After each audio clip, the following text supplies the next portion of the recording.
Hotep greetings. Welcome everybody. Appreciate everybody tuning in.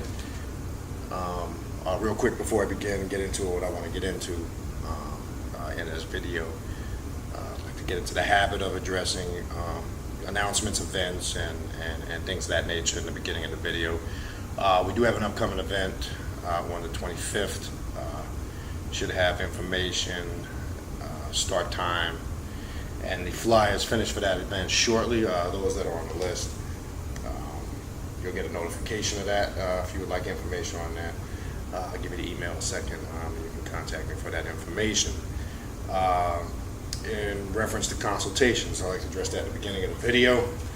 I do appreciate everybody that has reached out and contacted me for consultations and giving me that 24 to 48 hour notice, which I greatly appreciate. If you are interested in a consultation, just so you do not have to email me and ask me how it works, kind of can save you the time and simply tell you that right now. Consultation basically is it's a free-for-all. You pretty much can dictate how that consultation goes. We can discuss and talk about whatever you would like to talk about. That consultation could involve communication and messages from ancestral spirits, whatever comes through. I just communicate it to you as is. You can ask specific questions, or if you want information or maybe some guidance to be pushed in the right direction on how to set up altars, or if you're new to this path and you want information to kind of know where to begin. Maybe you're on this path and you want to focus on a particular area of your life, etc. We can discuss anything that you want to talk about. Nothing is off limits. That's what a consultation is. I want to make that clear. It's not some spooky fix all problems. Unfortunately, some people think that's what's going to happen. You'll get a lot of vital information. I can guarantee you this. You will get a lot of vital information that you can utilize, put into practice, where you'll get results for whatever it is you're trying to achieve. But the process is real simple. You're going to be doing all the work that needs to be done. I'm just going to assist you in pushing you in the right direction. So you're basically going to do the work that you need to do. You're going to gather the things you need to gather to do what you need to get done. So that's how a consultation works. Again, so I want to make it crystal clear. I just basically focus in on you. There's no divination tools. There's no reading, no cards, none of that shit. Because I believe anybody that's connected to the spirit, anybody that's connected on this path and this energy, that's all that they need. They just need this right here, and all I need to do is just zone in and look at somebody when I'm doing a consultation. So I just want to make that clear. It's not a tarot card reading. It's not that type of scam artist bullshit, because I don't really advocate. Yes, cards, I'm not saying tarot cards don't have significance. You can decipher meanings from tarot cards, but this type of consultation goes beyond that. So I just want to make that crystal clear. The way it's done, if you can't get to me physically, if you are here locally, we set up an appointment and we meet face to face. If you're not able to get to me locally, I do it via a social media platform. I do prefer Google Hangouts, because it seems like their feed is a little more accurate, or Skype would be the secondary choice. So it can be done either way. It can be paid either via PayPal or Square. If you pay for it that way, it's $50, but they charge a $2 fee to process it through there. So it's actually $52. So that's the cost of it. It lasts up until 1 hour. And again, I just request you give me a 24 to 48 hour notice. And if there's an opening, as quick as I can get you in, I get you in. If you're interested in a consultation, or if you need information on any upcoming events, you can email me at khnum19@gmail.com. Again, that's khnum19@gmail.com. All right, I haven't got that out of the way. What I want to talk about today, I'm getting a lot of emails lately, so I kind of wanted to address this. We've talked a little bit in the past about being consistent at what you do. So I kind of want to take that a step further, and let's talk a little bit about formulating a plan. Because a lot of people keep sending emails in reference to why is it when I set out to do some things. We kind of just did a show on this, on the radio show Awakening Universal Minds. Are you worshiping or working the path? So I'm going to kind of connect all that together in this video real quick. It's important, the way you stay consistent at what you do is having some type of plan. And when I say some type of plan, you got to understand when you're on this path, there's not one particular plan. That's religion. Okay, I want to establish that from the gate, because religion has a set structure that everyone must follow. Okay, so you have rules and regulations, be it the church, the masjid, the temple, whatever it is. You have holy books that you have to follow. You get the point. There's no getting around that. Now, the difference with this path is you can't approach this path. There's not, again, I've said this before, there's not, a how-to startup manual. That's not how it works. You got to figure out what's best for you, number one, and then you have to come up with some type of consistent plan where you divide your time. Because if you don't put no work and time in, you're not going to get nothing out of it. And this is the answer and the reason why I get a lot of emails where people will set out and work magic, whether it's for finances, relationships and love, whether it's to clear up personal family problems, etc. They'll start out at first, maybe do it once, twice or so, and then they stop, and then they wonder why it goes back to being the same thing, or it goes back where the problems start to arise again. Well, I keep stressing this. When you're working this path and being consistent, I've used the metaphor, I believe, in the past. It's like doing the maintenance on your car. You have to do a tune-up. You have to change the tires. You have to do an oil change. If you don't, the car's going to break down. Well, it's the same thing on this path. You don't just do a ritual one time, per se, for finances, or one time to fix a relationship problem. You got to stay at it consistently. Now, the question is, well, how often should I do it? You do it as often as you feel the need be, and as little as you feel the need be. That's getting yourself connected and in tune on this path. So I want to make it crystal clear. Do not come in this path thinking that all of a sudden I'm now using magical techniques and practicing magic that I ain't going to have no fucking problems. That's not how this works. This prepares you to deal with adversity. Now, if you understand the science of chaos that we've broken down many times before, out of chaos comes order. Chaos will always manifest itself. No matter what it is you're doing, where you're at in your life, chaos is the originator and origin of all things, because all things manifest out of that chaos. And deep within that chaos is that darkness. And when we say that darkness, we say that supreme state of existence. We're not talking about darkness or black as in the color black. We're talking about that pure state of darkness, because the chaos really begins when the darkness goes into light. When the light manifests itself, that's where the chaos begins. And when you're in that light, you have to make order out of that chaos. So this path prepares you to deal with adversity. You're better equipped.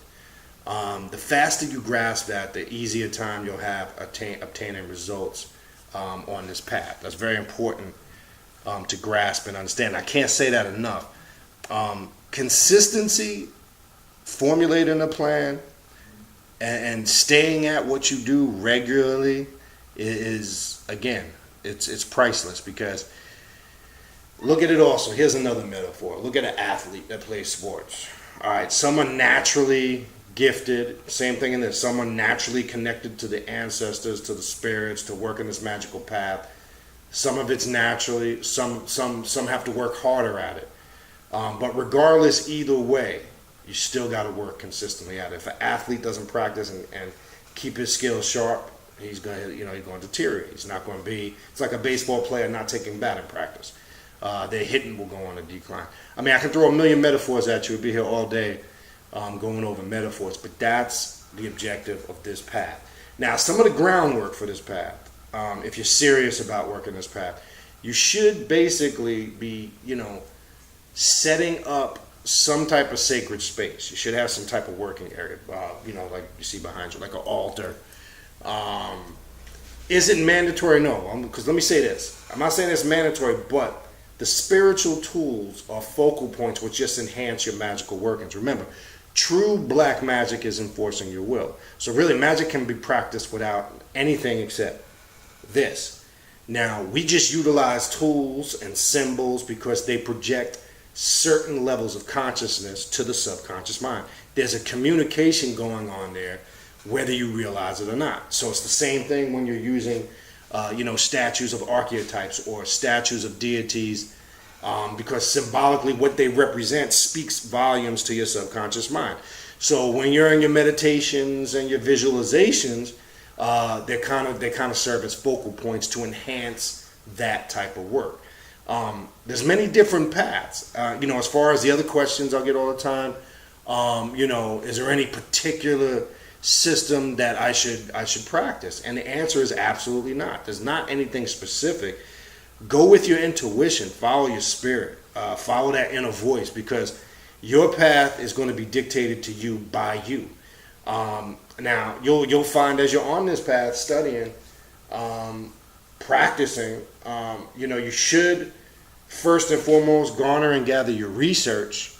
And in that research and study, whatever interests you is going to stand out. And when you get a vibe from something and you're real motivated and interested to know and learn more about it, then that's the directions you need to go in. Because just like anything else in life, there's going to be stuff on this path that you don't even want to bother with. And I've said that before.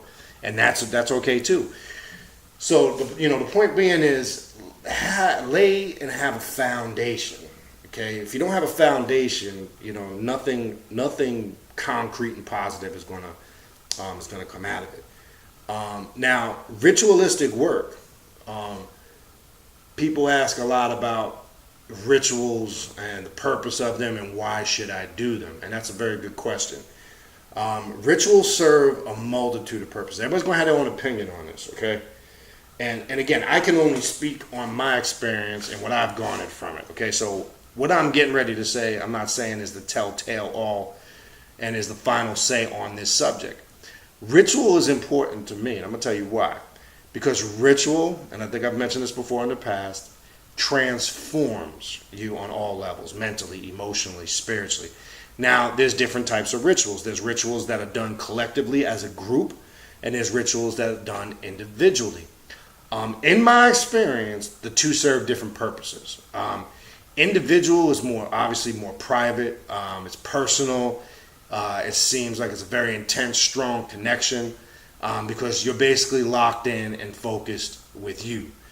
When you're doing a ritual, it could be a black mass. It could be a group mantra chanting ritual. It's a different type of energy. It's like certain individuals feeding off of other individuals. It's like a recharging process.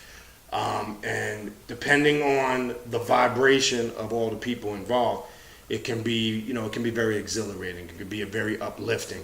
And again, I'm trying to put in words the best way to describe it. It's hard to describe something that's felt because each individual absorbs and perceives those energies differently. So I'm just trying my best to put it into words to describe the experience factor of it. And again, it's probably going to vary and be different from person to person. Not saying there'll be some, similarities, but it's not going to be exactly the same. So individual and collective rituals serve different purposes. And again, I said the beauty of this path, and like I say, man, one, outside of the fact of it's like a burden being lifted off your shoulder because when you come on this path and you decide, I'm not dealing with the bullshit no more. It's like a ton of bricks lifted off your shoulder. Outside of true sovereignty is spiritual freedom. Okay, having the ability to express yourself the way you want, not being a conformist, not going with the norm because everybody else is doing it, and not being afraid to express yourself, regardless if it's different than what everybody else is doing. Now, there's a way to express yourself. I'm not saying just be a straight up jackass and disrespectful and not respect other people. That's not what I'm saying. But sometimes in that there can be mixed energies and signals where people get personal and caught up in their emotions. So you have to be careful of that. But bottom line is, it is what it is. And on this path, you have to be firm on where you stand. And again, you're not afraid to express your own, differences if it's not in line, with the norm. And that's okay as long as it's done with taste and respectability. So that's the unique thing about this path. There's not one particular method, spiritual system, practice. It's such a wide range. I mean, there's vampire magic you can practice. There's Babylonian magic. You have chaos magic. You can practice, many different subpaths of that. When I say subpaths of that, because there's many different spiritual systems that are kind of connected, to all of those paths. There's high forms of alchemy one can practice, spiritual alchemy, black magic on a multitude of different levels, which connect to a lot of those different paths. African witchcraft, something that I practice frequently. All of these things have their place. Now the key is, it's not so much what particular system should you practice.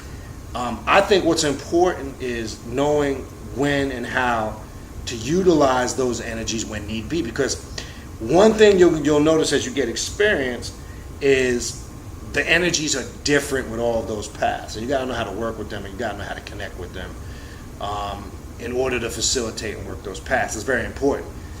You don't just set out to do something just for the fact of doing it. So first and foremost, it's very important to understand, one, what you're doing, of course, and two, why you're doing it. So when you set out to do a ritual or any type of particular magical system, sit down, formulate your thoughts and ask yourself, what is the purpose of me doing this? Why am I doing this? And then most importantly, what am I trying to achieve? That's called fueling your intent. We've talked about that in the past. Most people just go into shit when they're working rituals and they just not really are focused, or they haven't really thought it out, or they haven't fueled their intent, and that's another reason why they don't get no response. So that's very important to grasp all of those things. And again, I'm just kind of giving you the base foundation. I'm just kind of giving you some of the essentials, so you kind of know where you start. Now, as we've talked about before, getting into good habits, right? I mean, I'm going to give you an example. I caught myself tonight. Sometimes you got to spiritually, you got to kind of discipline yourself. I caught myself earlier that I had a task of things that I wanted to do. Let me show you how the mind works. And let me show you how you can get so easily locked into useless train of thought where it becomes a complete waste of time. I had a couple of set lists of things I wanted to do, so I caught myself getting lazy on the couch watching the Fire Stick and movies, and then before I knew it, I said I'm just going to do this for about an hour and a half or so. Then 2 hours went by, 3 hours went by. It's important to manage your time. Until finally, I just had to, cut it and say, look, I need to get some stuff done. Time is important because nowadays, and obviously in today's society we live in, is hustle and bustle. It's quick, fast-paced, high technological. Another thing I hear from a lot of people, just seems like they don't have enough of time. And again, I'm not going to sugarcoat it for you. The best thing I can tell you on that is welcome to the real world. I hear you. You're not the only one that's in that particular boat. A lot of people are raising families, got kids, got problems, work long hours. I get all that. I'm in that boat with you. But I have to catch myself and discipline myself and make the time. So time management becomes a problem for a lot of people on this path, because I get this so much that, did you get this or that? Oh, I just didn't have the time to get around to it. You know how often I hear that shit? I hear that quite frequently. And that in itself, most people that don't zone in and focus, that's another reason why people don't get results, because they don't make time for what they need to get done for themselves. So time management is critical on this path. And again, I'm not talking about set up a rigid religious structure, but you know your schedule.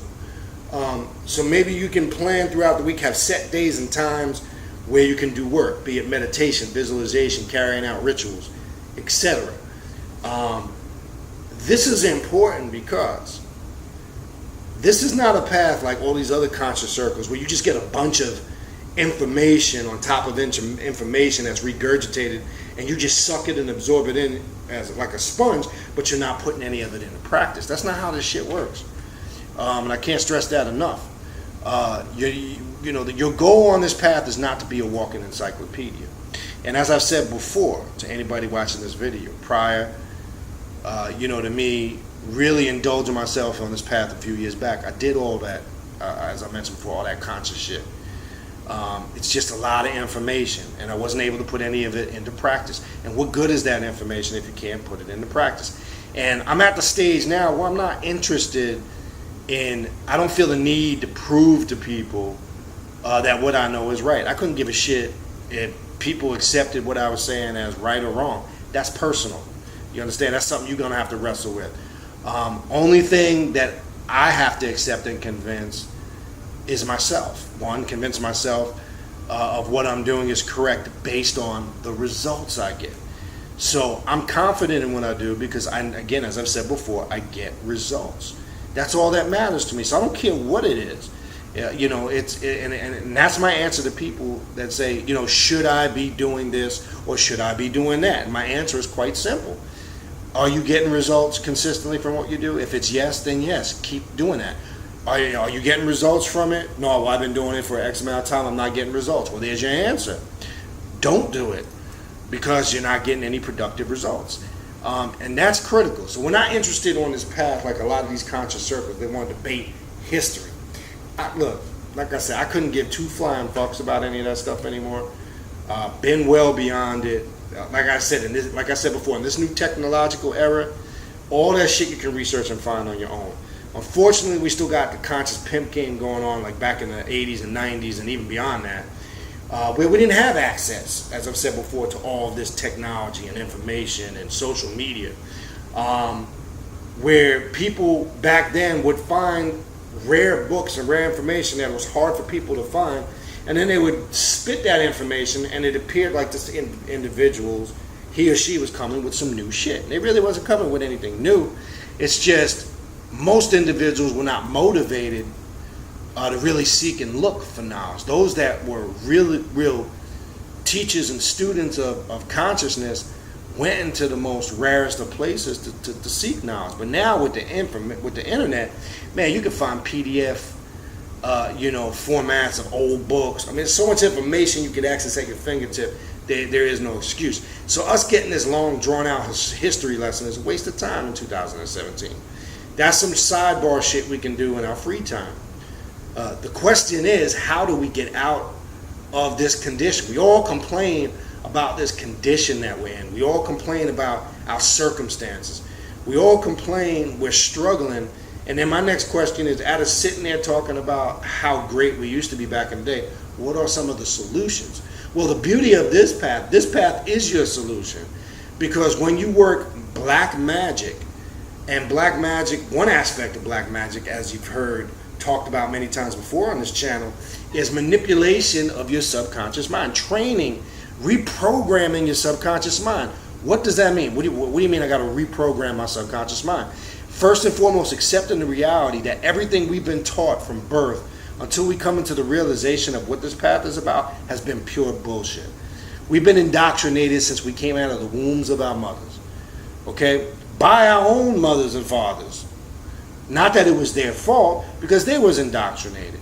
But how you break those chains of mental slavery is when you have now come to awareness and you have made the conscious choice, it stops here. I'm going to work this path, and now if I have kids, I'm going to pass this information on to my children, etc., so they don't have to go through the levels of indoctrination that you went through or that I went through. I've mentioned this before. Again, our parents indoctrinated because that's how they were raised. So we're indoctrinated from the very moment we step out of our parents' womb, if you're not, quote unquote, on this type of conscious path. So it takes a lot of time to reprogram all of that bullshit that they've instilled in us. It doesn't go away overnight. I'm bringing that up because sometimes people's frustrations come in on this path where they struggle.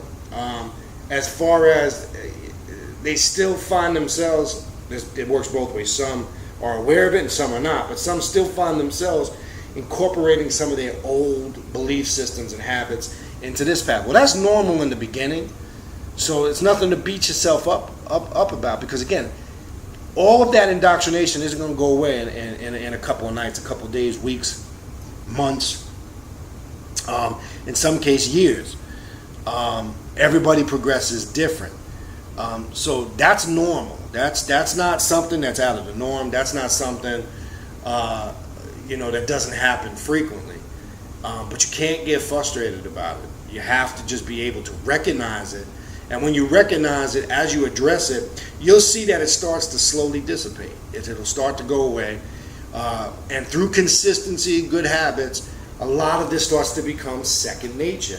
You become more of a fine-tuned vessel of communication for the spirits. Your ability to work with the archetypes or the deities gets naturally enhanced. You start doing without doing. I talk about that all the time. So that's important. It's important to always realize, one, never beat yourself up for your shortcomings. And I'm telling you that because I did that a lot too early on in my life when I was dealing with this path, because frustration kicks in, and you tend sometimes to go in hard on yourself. There's going to be growing pains in anything that you do. Excuse me. So it's not going to happen overnight. You got to stay consistent at what you do. Now, again, as I mentioned earlier, some people are more naturally spiritually gifted than others. So some, it seems like some don't have to work at it as hard as others do. But in your process of working this path, you'll be able to identify quite simply from the gate really how much effort you really need to put into this. So that's key, and that's critical in understanding that. And again, never gauge or compare yourself to another, because everybody's experience is unique and different on this path. Your experience isn't going to be the same as John Doe's or Jane Doe's. And why I say it's not going to be the same, because everybody's got different circumstances and things going on in their life that's going to dictate what their path needs to be. And again, as I said before, the beauty of this path, we always talk about the struggle. All right, look, as I said before, that stuff is all reality. But what's not a reality is to continue to sit around and complain and bitch about shit, but you ain't making no effort to do anything. That's the problem. So my question is, I've heard it all before. I'll listen to somebody go in and rant and rave and complain about shit, and then as soon as I get my opportunity, when they quiet down, I'll say, well, all right, so what's the solution? Or what's the game plan? Or what have you put in place or put into practice to start changing that condition? And if you ain't got an answer, or at least are showing that you're putting forward some effort in that direction to get shit corrected, then it tells me a lot about you. It tells me that you're still strongly controlled by mental slavery, that you're still looking for some crutch, aka an excuse to lean on to justify your failures. I don't give a fuck what you say. You can talk. Look, I've heard this one all before too. This is my favorite one. Oh, you don't understand. I grew up in a rough area. I grew up in the hood or the ghetto, etc. Well, join the club. What do you think? You the only motherfucker that grew up in a tough area or grew up and had it rough or didn't come from a background with any money? Look, I could tell you the same bullshit, but I'm not going to sit here and whine and cry about it. Yeah, I grew up on hand-me-downs. Grew up on food stamps. Grew up with just enough of money to get by. Same boat. Couldn't go to a mother or a father when I wanted something. I was taught from a very early age, whether it was at 11 years old working paper routes in the freezing cold in New York, getting up at 5, 6 o'clock in the morning before school, 12, 13 years old. I had a second paper route after school. I would deliver the New York Newsday after school. Yep, drove a bike to school with fucking, the old bike with the banana seat, the big basket in the front, the 2 baskets on the side, delivering papers 7 days a week. And back in them days, for those that's old enough that do know, and let me say this shit, if you're old enough, you know what I'm talking about, because I'm 46 years old.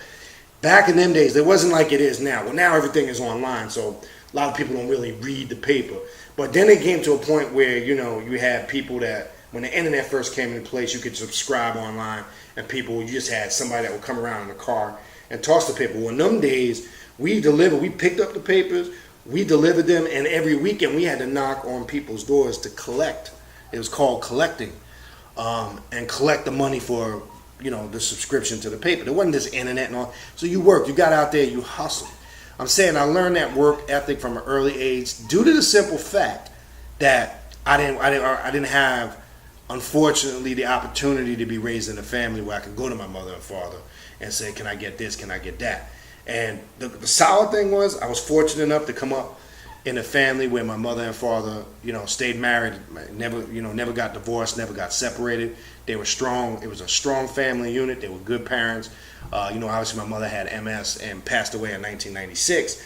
My father stayed with her to the very end. We had a strong family unit, but we didn't have shit. But we made the best of what we had. And I learned a hard, consistent work ethic from watching my parents. My father busted his ass when he worked. I mean, he did some of the craziest jobs, and he worked, put in hours. My mother was very smart and intelligent. She did so much different things on the side, and to make money, etc. So I learned, if you want something, you got to work for it. Okay, because I grew up with 3 sisters. Some people don't understand what it's like to share and live in a house with 4 and 5 kids. Some do, some don't. It was even to the point where the discipline was we couldn't even go in the refrigerator and open up a new juice without asking first. You see this shit that goes on today is crazy. Kids come in from school or whatever it is. Families don't even sit down and eat no more together. That's how fucked up it is. Because they got the cell phones, the computers. So they come in, everybody goes to their little niche. There's no interaction with the human family no more. That's not how it was back in the day. I'm on the back in the day vibe, so I'm gonna have to roll with this for a quick minute. Back during them times, you came in after school, first and foremost, you had to do your homework. There was one TV in the house, if you did have a TV. There was one TV in the house. Couldn't watch that motherfucker till your homework was done. Everybody sat down at the table. I remember growing up, me, my 3 sisters, my mother and father, every night, after they got off of work, after we got off school, we all had to sit down at the table. And then we had to clean the shit up afterwards. And if you didn't eat what the fuck was made, you'd sit there at that table till you finished everything. And if you didn't, you'd just go to bed on an empty stomach. That's just the way it was. There was rules, there was groundwork. And if you did watch TV during them times, everybody watched TV together in the living room because there was only one motherfucking TV. There was no goddamn cable. There was none of that shit. It was channel 2 to 13 in my house. Just basic regular television channels before they had all this cable shit. I'm bringing all of that up to say is part of the shit that we got going on today with this newer generation. They call them millennials, right? We hear this term, millennials. We have to factor in, it's a different generation. With all this technology, it's made them different. A lot of them, I hate to say this, they're very intelligent, very smart. It's a different breed mentally. But the flip side to that is, I gotta keep it real, a lot of these motherfuckers are lazy. They're not go-getters. They don't want to get off their ass and do shit because they got everything at their fingertips. Everything now is online. Everything now is at your front door. These motherfuckers have become so lazy where they don't even want to leave the house. You understand? Whereas back then, in our era, when we grew up, we had more creativity. We had to get out there. We had to do shit. I'm bringing all that up because a lot of that affects how you work the path. Your background, how you were raised, your work ethic, is going to translate over into this path. I'm going to keep it real with you 100%. If you're a lazy motherfucker, you just bringing that laziness into this path. You're going to be a lazy ass black magician. That's basically what you're going to be. You're just going to be hiding in this now, being lazy unless you're really doing the work. One of the things we always say you must identify is address your bullshit or your weaknesses. Unless you've addressed that, one of my weaknesses, I'm lazy, and you make the effort to change that, then things will change. But if you don't, and you just keep on taking your bad habits from your previous lifestyle and bring it into this, it's not going to change. Because there isn't going to be any particular ritual. You can light 1,000,000 candles. Nothing's going to change. If you're a lazy motherfucker, nothing's going to change that fact. You're just going to be a lazy ass black magician. That's all you're going to be. That gets no results. That's it. It's that simple. And that's why I went through that whole spiel about back in the day, because I still can draw upon that experience. And that's magic in itself. When you can draw, see, I can reflect back on those experiences and utilize that today in 2017 to strengthen me. I got a lot out of watching my parents work hard, because they were go-getters. They did whatever they had to do to put food on the table. It didn't matter what it was. And we never went without. We always had what we needed. May not have been the best of shit. We always had what we needed, but I tell you what, there was always a roof over the house, and there was always a hot meal on that damn table. I still draw off of that work ethic today. And I watched what they went through. You understand? And it's made me stronger. It's also motivated me from learning from that experience that I don't want to go through that same shit. You understand what I'm saying? And I've been through, coming up, I went through my periods of making bad decisions, suffering, being pretty much at points without nothing, not knowing where to live or where I was going to live, etc. But that's from being stupid and young and making bad decisions. So I went through the gripes. This path will teach you, again, to one, avoid adversity that's not necessary, because there's adversity we intentionally walk into and we put ourselves in the predicaments, but we don't want to take credit or blame for it. We always want to blame somebody else for the shit. And then it also prepares you to deal with adversity that's not really generated by you, that's coming from other areas or sources, be it people, situations, etc. And as I said, another aspect of black magic is you have the ability to control and master your immediate environment. That's why we say this is not a save the world path, because you can't save shit if you can't save yourself. See, the problem is we want to save the whole fucking world, but we're jacked the fuck up. We're all messed up. Our lives are screwed up. We're screwed up people. We're messed up on the inside. Our minds are screwed up. All these things are wrong with us, but we're worried about saving the world. This path is about you have the ability to control your immediate environment. What is your immediate environment? And I believe I went over this one time before. I'm going to go over it real quick. Your family, your circle of friends, your finances. Anything that's tangible that you have access to, that you have the ability to influence, you can control. So here's the bottom line. You can control all of those things. Can you have full control? As sad and heartbreaking as it be, say people starving in a third world country? No, you don't. So that's why people think they can save the entire world. It doesn't mean you can't help them by maybe supplying aid, but you also have to understand that may not completely fix the problem.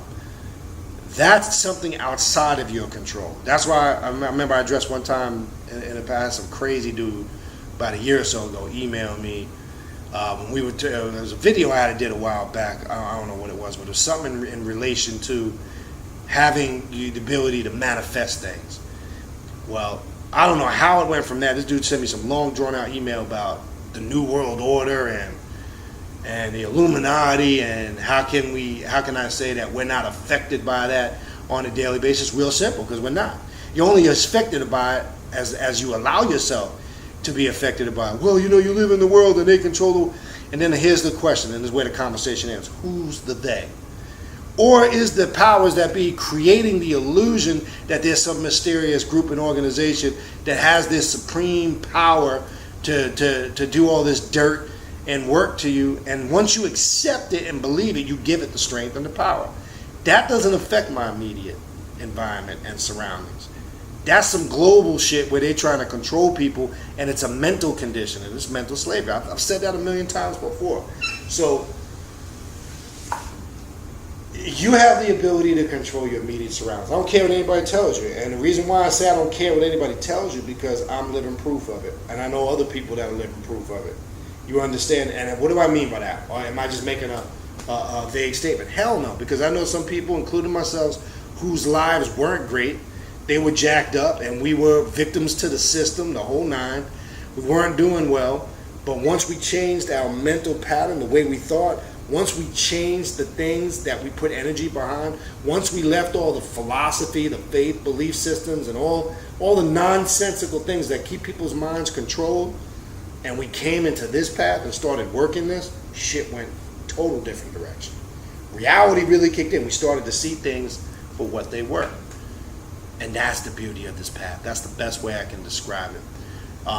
So, I'm going to kind of leave it at that. Hopefully this helps, clear up people's questions on doubts, maybe concerns about approaching this path. It can be, a very exciting experience. It can be a little fearful of the unknown, because you will experience things on this path you have not experienced in any other spiritual system. Trust me when I tell you that. You will tap in, you will test yourself, potential-wise. You really will challenge yourself and take yourself to the limits on this path, which is a beautiful thing. And by challenging yourself and taking yourself to the limits, that's bringing that divine deity, God or goddess out of you. That's how you become a god or a goddess. Not just by reading a bunch of books and making the claim, I'm a god and I'm a goddess. That's a bunch of bullshit. You become a god and goddess by being tested, tried, and put through the fire on all levels, mentally, emotionally, and spiritually. So that's basically, how this works. So anyway, I hope that helps.